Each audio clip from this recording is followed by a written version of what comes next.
உதயநிதி அவர்கள் கைது அவசரப்பட்ட நடவடிக்கை. அந்த ஒரு குறிப்பிட்ட ஒரு வார்த்தையை சொல்லிட்டு ரொம்ப ஒரு கேப் போட்டு ஒரு நக்கல் சிரிப்பு சிரிச்சிட்டுனா அதுக்கப்புறம் அவர் காவேரிங்கிறார். இந்திரா காந்தி அம்மையாருடைய அந்த ஆடைக்கு மையப்படுத்தி பேசுனது மாதிரி தான் இவருடைய இந்த இரட்டை அர்த்தம் இல்ல, நான் சிங்கிள் அர்த்தத்தில் தான் பேசினேன். பேசினதை வெட்டி ஒட்டி திரித்து காண்பித்திருக்கிறார்கள். அவர் பேசினதை அவரே போட்டு பார்க்கட்டு அதுல வெட்டி திருத்தி இல்ல நாங்க எங்க தாத்தா அப்படி வளர்க்கல, எங்க அப்பா அப்படி வளர்க்கல. 2021 சசிகலா அம்மையாரை நீங்கள் என்ன குறிப்பிட்டீர்கள் என்ற ஒரு சர்ச்சையான இங்க இருந்து 5 மணி நேரம் 6 மணி நேரம் ஒரு டெரரிஸ்ட் மாதிரி என்னை கூட்டிட்டு போறாங்க. திராவிட முன்னேற்ற கழகத்தை சார்ந்த தொண்டர்கள் அவர்களை போய் சந்திப்பதற்கும் அதுபோல திராவிட முன்னேற்ற கழகத்தை சார்ந்தவர்கள் தண்ணி வாங்கி அவருக்கு கொடுப்பதற்கான களங்கள் எல்லாம் ஏற்பட்டிருக்க வாய்ப்பு இல்லை. அவர்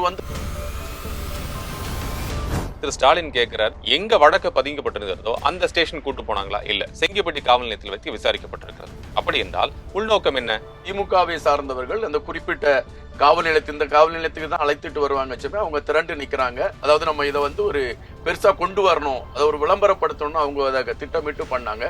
எங்களை பொறுத்த மட்டும் அதுல ஒரே ஒரு பிரிவை தவிர ஏனைய மத்த பிரிவுகள் எல்லாத்துலயுமே அவர் டைரக்டா இன்வால்வ் ஆயிருக்கிறாரு. இல்ல இந்த பிரிவுகள் இருக்கு அப்படின்னு இருக்கா என்று திமுகவினர் கேள்வி எழுப்புகிறார். திமுகவை பொறுத்த மட்டில் ஏதாவது ஒரு சம்பவம் வருகின்ற பொழுது அதை வேறொரு கோணத்துல அவங்க திருப்பி விடுறது அவங்களுடைய வாடிக்கை. இதுல திரு ஆர்.எஸ். பாரதி சொல்றாரு, அந்த பெயரை குறிப்பிட்டு அவர் சொல்றாரு, அவங்க என்ன பெரிய பிரதமரா? அவங்க பேரை சொன்னவனே இவ்வளவு கொந்தளிக்க வேண்டிய அவசியம் என்ன இருக்கு? பெண்கள் மீது இப்படி ஒரு தவறான ஒரு பதிவு வைக்கின்ற பொழுது அது தமிழக வெற்றி கழகத்தை சார்ந்த இந்த ஆட்சி பார்த்துட்டு இருக்காது.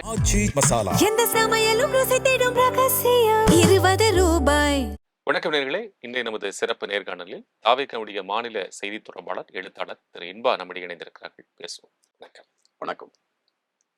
உதயநிதி அவர்கள் கைது அவசரப்பட்ட நடவடிக்கை. அவசரப்பட்ட நடவடிக்கைன்னுட்டு எனக்கு சொல்ல தெரியல. ஏன்னா அது அவசரப்பட்ட நடவடிக்கை இல்லை. காரணம் என்னன்னு பாத்தீங்கன்னா, திராவிட முன்னேற்ற கழகத்தை பொறுத்த மட்டும் அவங்க நம்ம மேடையில எதை வேணாலும் பேசிடலாம் அப்படிங்கிற ஒரு கலாச்சாரம் அவங்க முதல்ல இருந்தே வச்சிருக்காங்க. அது சிவாஜி கிருஷ்ணமூர்த்தியில இருந்து ஏன் கலைஞர் கூட பல இடங்கள்ல அந்த பதிவுகள் அவர் வச்சிருக்கிறார். அப்போ இதை நம்ம எப்படியும் வைக்கலாம் அப்படிங்கிற ஒரு எண்ணம் அவங்க மனசுல இருக்கு. குறிப்பாக தமிழக வெற்றி கழகத்தை பொறுத்த மட்டும் நாங்க கட்சி ஆரம்பித்த பொழுது பெண்கள் பாதுகாப்பை மையப்படுத்தி பெண்களுக்கு ஒரு சரியான ஒரு அடையாளம் இந்த ஆட்சியில இருக்கணும் அப்படிங்கிறத மையப்படுத்தி நாங்க தெளிவா ஒரு வரையறை எடுத்திருந்தோம். அது எங்களுடைய தேர்தல் அறிக்கையிலும் அதை நாங்க குறிப்பிட்டிருந்தோம். இதுதான் எங்களுடைய தேர்தல் அறிக்கை, பெண்கள் பாதுகாப்புல நாங்க முன்னுரிமை கொடுப்போம் அப்படின்னு. சரி. எங்களுடைய கல்வித்துறை அமைச்சர் ராஜ்மோகன் அவர்களோட ஒரு சம்பவத்துல குறிப்பிட்டிருக்கிறாரு. அத பெண்கள் மீது 0% பாலியல் டாலரன்ஸ் தான் இருக்கும் அப்படிங்கறத அவர் குறிப்பிட்டிருந்தார். இந்த சூழல்ல உதயநிதி ஸ்டாலின் தஞ்சாவூர்ல ஒரு கூட்டத்துல கலந்துகிறாரு, காவிரியை மையப்படுத்தி அந்த போராட்ட கூட்டம். அந்த காவேரி மேகதாது இந்த பிரச்சனை உருவாவதற்கு காரணமே திமுக என்பதுதான் வரலாறு பதிவு செய்திருக்கக்கூடிய ஒரு சம்பவம்.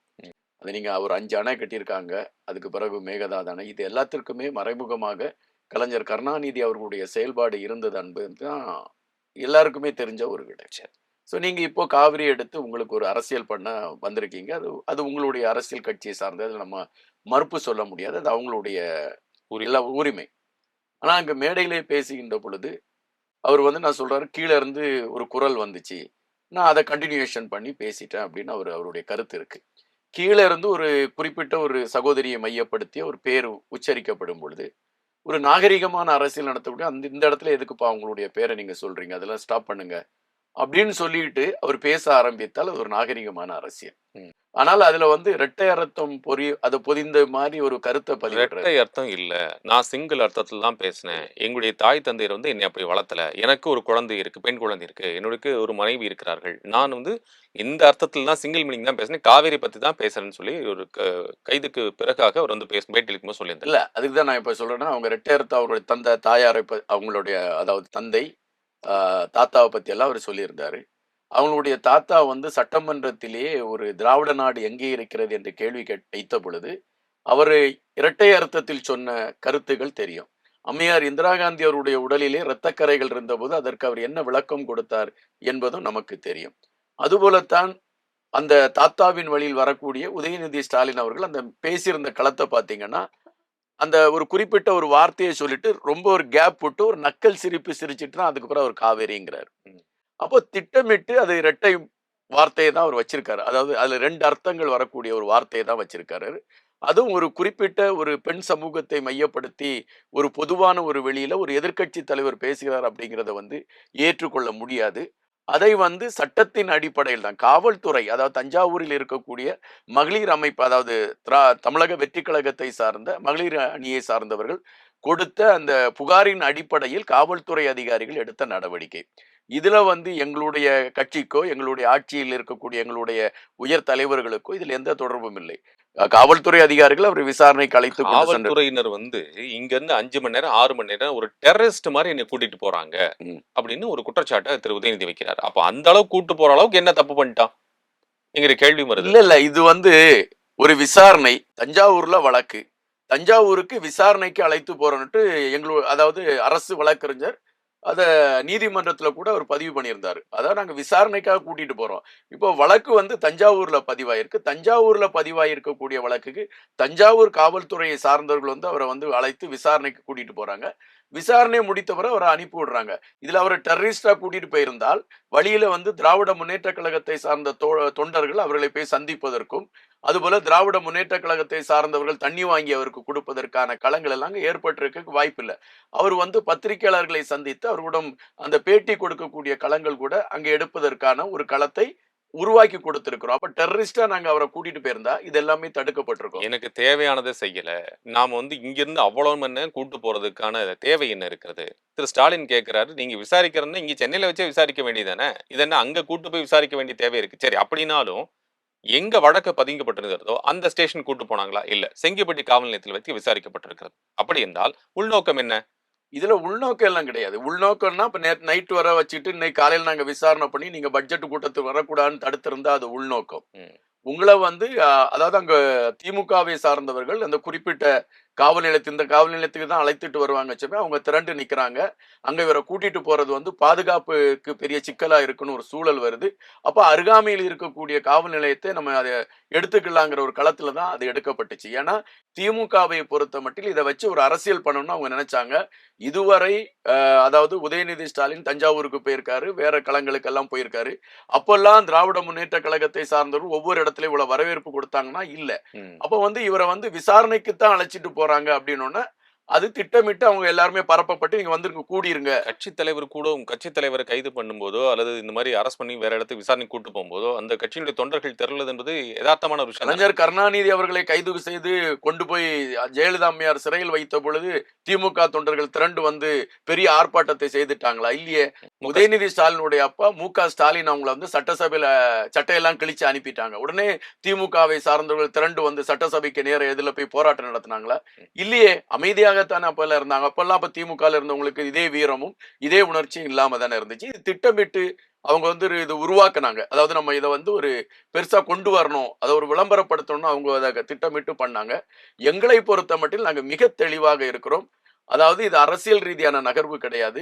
சட்டத்தின் அடிப்படையிலும் ஒருவர் வந்து ஒரு பெண்ணை மையப்படுத்தி தப்பா பேசுறது, ஒவ்வொரு தாய்மார்களும் தன்னுடைய குழந்தைக்கு வந்து நல்ல பெயர் வரணும் அப்படிங்கிற ஒரு எண்ணத்துல ஒவ்வொரு திரு தாய்மார்களும் ஆர்.எஸ். பெண்களை. பாரதி சொல்றாரு, அந்த பெயரை குறிப்பிட்டு அவர் சொல்றாரு. அவங்க என்ன பெ பெ பெரிய பிரதமரா? அவங்க பேர சொன்ன உடனே இவ்வளவு கொந்தளிக்க வேண்டிய அவசியம் என்ன இருக்கு? அப்ப நீங்க வந்து என்ன நடவடிக்கை எடுத்திருக்கிறீங்க? என்கிற கேள்வி அவர் வைக்கிறாரு. இல்ல அவங்கள வந்து பிரதமரானா நாங்க வந்து அவங்க பேரை சொல்லி அதுல ஒரு கைது நடவடிக்கை இதுல எதுக்கு? கைது நடவடிக்கை பெண்ணை மையப்படுத்தி தொடர்ச்சியாக ஒரு எந்த விஷயத்திலுமே சாராத ஒரு சகோதரியை உள்ளிழுத்து கொண்டு நீங்கள் தொடர்ச்சியாக நீங்கள் பதிவிட்டு கொண்டு இருக்கும் பொழுது உதயநிதி ஸ்டாலின் உங்கள் நாங்க வந்து விசாரணைக்காக அழைத்து செல்கிறோங்கிற ஒரு நடிகை ஒரு பதிவை போட்டாங்கன்னு ஒரு சர்ச்சை போகுது. ஏதாவது தமிழக வெற்றி கழகத்தை சார்ந்த தொண்டர்கள் யாராவது அந்த நடிகை மையப்படுத்தியோ இல்ல அது சார்ந்த கருத்துக்களை நாங்க எடுத்து வைக்கிறோமா? இல்ல. அது அது இல்ல, எங்களுக்கு அது தேவையும் கிடையாது. இது வந்து நீங்க காவிரி நீரை மையப்படுத்தி பேச போறீங்க, அதை குறித்து நீங்க பேசுறீங்க, அதுல மாற்று கருத்துல உங்களுடைய உரிமை. நீங்கள் அதை குறித்து பேசுகின்ற பொழுது கூட்டத்துலதான் அந்த பேரை சொல்றாங்கன்னா அது நீங்க தடுத்திருக்கணும். இந்த பேரை இங்க ஏன் நீங்க யூஸ் பண்றீங்கன்னு கேட்டிருக்கணும். ஒரு சம்பந்தமே இல்லாத ஒரு பெண்ணை மையப்படுத்தி அதுவும் ஆபாசமான ஒரு இரட்டை மொழிதல் வார்த்தைகளை கொண்டு வந்து வச்சுக்கிட்டு, இல்ல நாங்க எங்க தாத்தா அப்படி வளர்க்கல, எங்க அப்பா அப்படி வளர்க்கல, நாங்க அந்த அந்த குடும்பத்தை சார்ந்தவன் இல்லை, எனக்கும் சகோதரி இருக்கிறார்கள். அப்படி சகோதரி இருக்கக்கூடியவர்கள் வந்து 2021 சசிகலா அம்மையாரை நீங்கள் என்ன குறிப்பிட்டீர்கள் என்ற ஒரு சர்ச்சையான களமும் இருக்குல்ல. அப்ப நீங்க அப்பமே பெண்களை நீங்க இழிவாக பேசியிருக்கீங்கறதுக்கு ஒரு பதிவு இருக்குல்ல. திராவிட முன்னேற்ற கழகத்தில் பெண்களை இழிவாக பேசக்கூடிய எத்தனை பேச்சாளர்கள் இருக்கு, அத்தனை பேரையும் நீங்க தடுத்துட்டீங்களா? அப்ப உங்களுக்கு தெரியலையா? பெண்கள் இருக்கிறாங்க, நம்ம சகோதரி இருக்கிறாங்க, அம்மா இருக்கிறாங்க, இதெல்லாம் அப்போ உங்களுக்கு தெரியலையா? அம்மையார் ஜெயலலிதா அவர்களை வெற்றி கொண்டான் அவர்கள் எவ்வளவு அசிங்கமா எல்லாம் விமர்சனம் பண்ணியிருந்தார். அப்போ அந்த திராவிட முன்னேற்ற கழகத்துல இருந்தவங்களுக்கு இது இருக்காங்க, அம்மா இருக்காங்க, அப்பா இருக்காங்க, தங்கச்சி இருக்காங்க, இந்த உணர்வுகள் தெரியலையா? திட்டமிட்டு அவங்களால இப்ப எதையாவது பேசி நம்ம வந்து இத வந்து ஒரு பிரச்சனையை உருவாக்கணும் அப்படிங்கிற களத்துல, அதுவும் பெண்கள் மீது இப்படி ஒரு தவறான ஒரு பதிவு வைக்கின்ற பொழுது, அது தமிழக வெற்றி கழகத்தை சார்ந்த இந்த ஆட்சி பார்த்துக்கிட்டு இருக்காது. காரணம், எங்கள் கட்சியில் தவறு செய்யக்கூடியவர்கள் இருந்தால் கூட அவர்கள் மீது நடவடிக்கை எடுக்கப்பட்டிருக்கு. உடனடியாக கட்சியில் இருந்து நீக்கப்பட்டிருக்காங்க. அது யாருக்குமே பெண்கள் விஷயத்துல எந்த ஒரு சலுகையும் அங்கு வழங்கப்படல. அதுதான் உதயநிதி ஸ்டாலினுக்கும் கொடுக்கப்பட்டது. திரு உதயநிதி ஸ்டாலின் அவர்களை கைது செய்ய வேண்டும் என்கின்ற நோக்கத்திற்காகவே இந்த நடவடிக்கை எடுக்கப்பட்டிருப்பதாக திமுகவினர் குறை சொல்றாங்க. உதயநிதி ஸ்டாலின் திட்டமிட்டு இல்ல உதயநிதி ஸ்டாலின் அவங்கள நாங்க கைது பண்ணணும், இதுக்கு முன்னாலே கைது பண்ணிருக்கலாம் சார். இதுக்கு முன்னாலே அவர் நிறைய விஷயங்கள்ல தப்பா பேசியிருக்காரு. அங்கதான் கேள்வி வருது. அப்ப நீங்க ஏற்கனவே அவர் போட்ட பதிவுகளுக்கு, அவருடைய துணைவியார் குறித்து போட்ட பதிவுகளுக்கு எந்த விதமான நடவடிக்கை எடுக்காத நீங்கள் இந்த இதற்காக ஒரு நடவடிக்கை எடுக்கிறீங்களா? என்ன திட்டம் இருக்கு? இதுக்கு முன்னால போட்ட பதிவு வந்து அவர் போட்டிருந்தாரு. அப்போ அவருக்கு நாங்க வந்து இந்த பதிவு அவர் போட்ட பொழுது கட்சியை சார்ந்தவர்கள் இதுக்கு மறுப்பு சொன்னாங்க. தமிழக வெற்றி கழகத்தை சார்ந்தவர்கள். இது வந்து ஒரு பொது வெளியில் அவர் வந்து ஒரு குறிப்பிட்ட ஒரு பெண்ணை மையப்படுத்திய கருத்து பேசுறார். முதலாக அவர் பேசிய பொழுது அதற்கு நாங்கள் கண்டனம் தெரிவித்து அதற்கான மறுப்புகளை தெரிவித்திருந்தோம். கண்டிப்பாக ஏதோ வாய் தவறி முதலில் பேசிவிட்டார் என்கின்ற களத்தில் தான் அவருக்கு அந்த இது கொடுக்கப்பட்டது.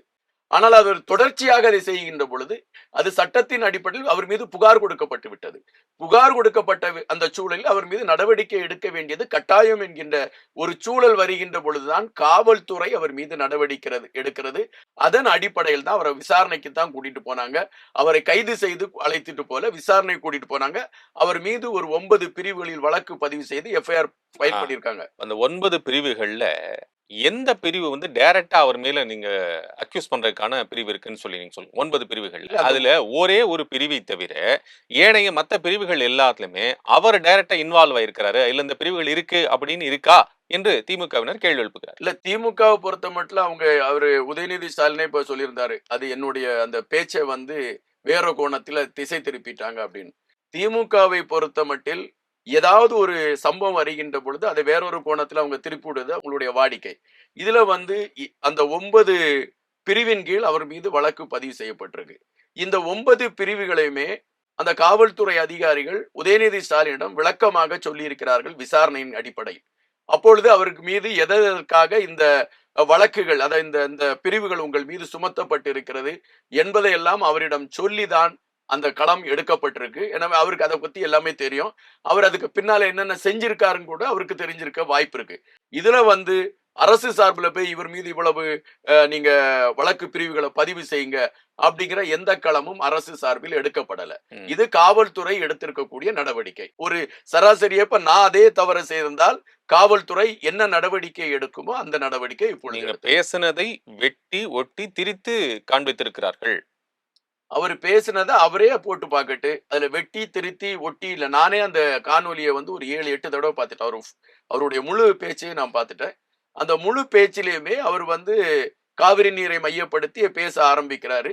இந்த தண்ணி பிரச்சனை வருகின்ற பொழுது அந்த கீழே இருந்து 2 குரல் கேட்குது.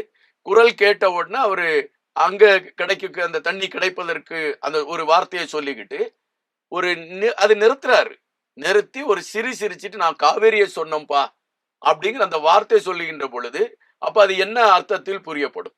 நீங்களே அதை தெரிஞ்சுக்கோங்க. நீ ஒரு வார்த்தையை சொல்ற, அப்படி சொல்லியப்பா காவேரியில தண்ணி வரணும்பா அப்படிங்கிற ஒரு வார்த்தையை சொல்லிட்டு நீ கடந்து போயிருந்தேன்னா அது பிரச்சனை இல்லை. ஆனால் நீ அந்த வார்த்தையை ஒரு குறிப்பிட்ட வார்த்தையை சொல்லிட்டு அப்புறம் எல்லாரும் ஓன்னு சொன்னோன்னே இல்லப்பா நான் காவேரியை சொன்னேன்னா இது இந்த அர்த்தத்தில் புரியப்பட வேண்டும் என்பதற்காக நீங்கள் எடுத்த நடவடிக்கை அது ஒரு பெண்ணை கொச்சைப்படுத்த வேண்டும் என்று நீங்கள் எடுத்த நடவடிக்கை. அதற்கு சட்டம் தன்னுடைய கடமையை செய்திருக்கு. நீங்க திமுகவினர வந்து உள்நோக்கம் கொண்டதா பேசியிருக்காங்கன்னு சொல்றீங்க. தாவேகா தான் உள்நோக்கம் கொண்டு சட்டமன்றத்துல எங்க எதிர்க்கட்சி தலைவர் வந்துவிடப் போகிறாரோ என்கின்ற ஒரு அந்த நடவடிக்கை தவிர்க்க வேண்டும் என்பதற்காக இந்த விசாரணை என்ற பெயரில் அவர் அழைத்துச் சென்றிருக்கிறீங்க என்று சட்டமன்றத்துல திமுக கடந்த சட்டமன்றத்துல பேசுனாங்க. முதலமைச்சர் என்ன பேசவே இல்ல, முதலமைச்சர் என்ன பேசவே இல்லன்னாங்க. கடைசி நாள்ல முதலமைச்சர் பேசினாரு. உதயநிதி ஸ்டாலின் அப்புறம் தேடி பார்த்தோம். எங்கப்பா இருக்காருன்னு ஓடிட்டாரு. அதுக்கப்புறம் முதலமைச்சர் சொல்றாரு, இனிமேல் நம்ம பேச எழுமோம்னா கதவெல்லாம் பூட்டிட்டு தான்ப்பா பேசணும். இல்லைன்னா யாரும் உட்கார மாட்டாங்கன்னு. எனவே திராவிட முன்னேற்ற கழகத்தை சார்ந்தவர்களுக்கு மட்டும்தான் பேச்சுக்கலை உண்டு என்பது களம் அல்ல. எல்லா கட்சிகளை சார்ந்தவர்களுக்கும் பேசுகின்ற திறமை உண்டு. ஆனால் எங்களை பொறுத்தமட்டில் நாங்கள் செயல்பாடுக்கு முக்கியத்துவம் கொடுக்கக்கூடிய காரணத்தினால் அதற்கு நாங்க முன்னுரிமை கொடுத்து எங்களுடைய களத்தை எடுத்து நாங்கள் பயணித்துக்கிட்டு இருக்கோம். அதுதான் எங்களுடைய பிரதான களம். எங்களுடைய தலைவர் தேவை அறிந்து எந்த இடத்துல பேசணுமோ அந்த இடத்துல அவர் பேசியிருக்காரு. இன்னைக்கு கூட பாத்தீங்கன்னா பட்ஜெட் உருவாக்கப்பட்டிருக்கு. இந்த பட்ஜெட்டுக்கு வந்து பெரும் பாராட்டுகள் குவிஞ்சுகிட்டு இருக்கு. நல்ல பட்ஜெட் அப்படிங்கிற ஒரு செய்தி வந்துகிட்டு இருக்கு. உதயநிதி ஸ்டாலின் அவர்களுடைய கைதை மையப்படுத்தி நம்ம இப்ப பேசிட்டு இருக்கோம்.